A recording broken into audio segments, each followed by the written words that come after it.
Hi, everybody. Mitch Tanenbaum here. Thanks for joining me today for this week's Security News Update. In the video blog section, we've added a new video on the DoD class deviation for NIST 800-171. For those who are defense contractors, check that out. In the security and privacy section, we have our dear friends in Russia who are exploiting people who did not install the Windows print spooler patches. Remember, the print spooler was something that Microsoft seems to be having trouble effectively patching. And it's one of those examples of really old code, which they are in the process of rewriting. But it's, I don't know how old, maybe 25 years old, and they keep, putting Band-Aids on it, and the Band-Aids don't work. But now Russia's APT-28 is exploiting that, so now would be a good time to go off and deploy those patches if you're amongst the many folks that have not. And also in that section, the application Block, which used to be called Stripe, and Cash App are accused of funding terrorism. That you may remember is Block was founded by former Twitter head Jack Dorsey, and they're, like a lot of these fintech companies, playing it a bit loose in terms of the requirements for know your customer. They've gotten caught at it. And one of their employees got a little bit upset. This is the whole conversation about whistleblowers. And so that particular employee turned over about 100 documents to SDNY, which is the federal prosecuting branch in New York that prosecuted the likes of John Gotti, Bernie Madoff, El Chapo, and a bunch of others. So that's not the folks that you want to have on the other side from you, for sure. So we shall see what happens there, but I think they're going to be a bit challenged, shall we say. In the reference section, again, for those of you who are doing business with the Department of Defense, they came out with the proposed rule, which the comment period is now over. So we're anticipating that the rule will go into effect in late this year, early next year. DoD, as part of that rule, came up with a proposed cost to business. We don't think that proposed cost is complete. Part of the reason why it's not complete is the fact that DoD, for legal reasons, was forced to assume that the DoD contractors were complying with the law and were fully compliant with 800-171, whereas we know that for most contractors that's not the case. So anyway, we've built this document, which we think more accurately reflects costs. And if you'd like a copy of that, please reach out to Ray or myself, and we'll be happy to give you one. And the important patches, even Apple is not perfect. Apple has complained that being forced to allow side loading of apps, which they're being forced to do in Europe, hurt security of their customers. Well, what really hurts their security is when people deploy very popular companies fake apps, and Apple doesn't remove them from the App Store. This is what's happening right now with Rock Auto, who is a very popular company for DIY folks who fix their own cars. They went through all the hoops, and there are a lot of hoops that Apple makes you go through to report fraudulent apps, and Apple did exactly zero. Interestingly, though, on the day after TechCrunch reported this problem, the app got deleted. It's really amazing what happens. The old story, there's no such thing as bad press. Well, apparently that's not true. And as soon as, the story hit a site where, you got a couple million readers every day, Apple decided, I guess we better do something about this. And they removed the fake app. And Microsoft has confirmed that their April update may break your VPN connectivity, may not. But if you need to, Microsoft suggests that you uninstall the April update, but they're working on a patch. Under legislative and legal, excuse me, I always say that there's two reasons why people buy Bitcoin. The number one reason, obviously, people like to speculate, but besides that, people like to commit fraud.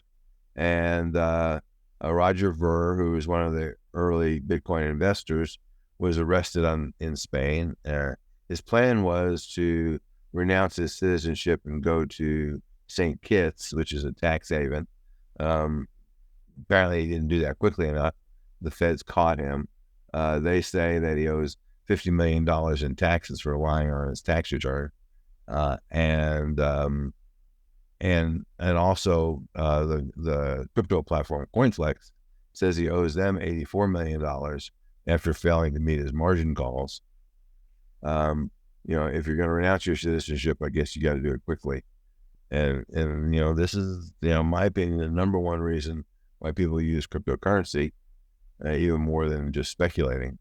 I think there are, he obviously was doing both, right? He was both a speculator and committing fraud. So whatever. Next, healthcare, I think, has its own version of the Colonial Pipeline incident, which has changed health. I think even considering this is an election year, Congress is going into overdrive investigating the attack. The short version is the attackers found compromised credentials. They're not that hard, but for whatever reason, Change Health did not have multi-factor authentication turned on this remote access server. Don't know if that was more general. They really haven't been terribly truthful about that, but maybe they didn't have it just on this one server. In any case, as a result of that, the hackers were able to get in and move laterally in the organization. They also, in this part, they are telling, pretty transparently, they obviously had some problems with their cybersecurity program. And what we do know is that the healthcare industry over the last years has spent a lot of money lobbying to kill any legislation that would actually require them to have decent security, because after all, decent security is hard and costs money and affects your business processes. So, my guess is Congress is, even though there's a lot of money to be made in an election year, I'm guessing that Congress is going to be less than receptive to hearing their pleas of, well, we'll self-regulate. Yeah, how's that working for you, Change Health? Apparently, not so good. And like I said, you can learn from others in the education department, see what they did not do. The CEO says, well, we still don't understand why MFA was not in place. Well, I don't know, but it sounds like shades of Equifax, and the numbers are similar in that regard. Hundreds of millions of people who are affected in the case of Change Healthcare. They said, potentially 1/3 of the entire U.S. population. In the breaches section, the Belarus Secret Service website is still down 2 months after being hacked. I'm not sure if they just decided we're not going to bring it up at all, or they're still trying to figure out whether the bad guys are in there. It was a Belarusian hacker that it did them in. One of the things that was compromised was the identities of 8,600 KGB agents, and now the hackers have launched a bot that allows you to send a picture of somebody and say, are they a spy? I'm sure the KGB is really thrilled about that. Also in the breaches department, Kansas City, remember that's the city that spans Kansas and Missouri. Their system, which operates traffic cameras and highway message boards, is down. They got hacked. And unfortunately, they use this system to also warn people of severe weather, and they do not know when that is going to be back up. And lastly, in the breaches department, Dropbox had a breach. That's not good, but they handled it really well. Some companies have done a really crappy job in terms of their SEC mandated 8K reports. The reports say we had a breach, investigating. With these guys, I mean, they 1 week in, they told people what was taken, who was affected, what they're doing about it, what the impact of customers is, what customers have to do. So, I think this is a great story to tell in terms of, breaches are bad, but breaches happen. The only thing you can control is how you respond to it. If you think you can prevent each and every breach, I think that's pretty optimistic. But what you can control is what you do about it. That's much easier to control. And I think Dropbox did good. Other companies, not so much. In the blog post section, cloud vendors, the Congress has been working on laws to make cloud vendors more accountable. They have gotten nowheres because, the cloud vendors are donating millions and millions of dollars to Congress, and so they wouldn't do anything to stop the gravy train. So instead, President Biden signed an executive order requiring cloud vendors to know your customers. This is similar to what banks and mortgage brokers, stockbrokers, and other money lending services have been doing for decades. But the cloud vendors say, we don't actually understand this computer stuff, and it's hard, so we don't want to do it. The reality is it could potentially negatively impact their bottom line and create some friction. But, the EO is in place, so we'll see what happens. Next, this one's funny. Well, I guess unless you're involved, you can't trust cyber crooks. What we're seeing is, the crooks asking companies that pay the ransom to pay a ransom again. We're, seeing that companies, hacking companies are lying about whether they actually have your data, even though they threatened to release it. And then it turns out, well, maybe they didn't really have it. And then just totally make up an entire attack using AI. So, if you deal with these guys, you deal with them at your own risk. And I would say that risk is probably increasing. Next, the U.S. says that Russia is exploiting weak security at water and wastewater treatment plants. No surprise that the security there is weak. We reported on that multiple times.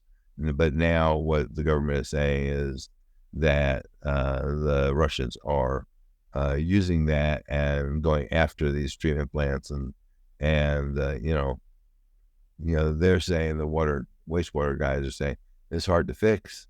But I don't think the government is typically interested in hearing that story anymore. It is hard to fix, but people want to be able to use their sinks and toilets, so you better get your arms around it. And lastly, we have the security news bites for the week. It's interesting. Sometimes there are very serious ramifications of cyber attack. There's a Canadian drugstore chain called London Drug. Not exactly sure if there's a London in Canada or what that goes, how those two are connected. But anyway, they had a cyber attack, and they wound up closing down all their stores to deal with the attack. Now, I guess they're going to open it again. But in the meantime, they've got zero revenue. Deepfakes move forward. In this case, there was a coach at a high school who got mad at the principal. And so the coach deepfaked the principal saying things that he didn't say. The principal was suspended while they investigated. And now the coach is going to be charged with a criminal act. But I mean, this is not high profile. This is some small town high school coach being ticked off at the principal. So if that can generate this kind of deep fake, you can imagine that where more money is involved, that's much more likely. The reason why ransomware is not going to go away anytime soon, according to a recent survey, 91% of the victims did pay the ransom. So, it's profitable. Why would you stop doing things that are profitable? Well, obviously, the risk of getting thrown in jail is certainly a legitimate reason to stop, but apparently not sufficient. Microsoft is overhauling its security program again. And lawsuits against AI companies continue to grow. In this case, a group of 8 newspapers, which is owned by the same VC firm, is suing OpenAI, saying that the articles that they wrote, that they own the copyright to, can be reproduced verbatim by these AI tools, and they're not too happy about that. The AI companies, have had a bit of a bird's nest on the ground scenario where they have been able to steal data for free to train their models, but that is probably not going to continue. We shall see about that. That's all we have for this week. If you have questions, please reach out to us. We'll be happy to answer them. And until next time, stay safe. Thank you for watching. For more information or to purchase this or any other of our board or executive services, visit us at cybersecurity.com. Call us at 303-887-5864 or email us at rh@cybersecurity.com. Goodbye.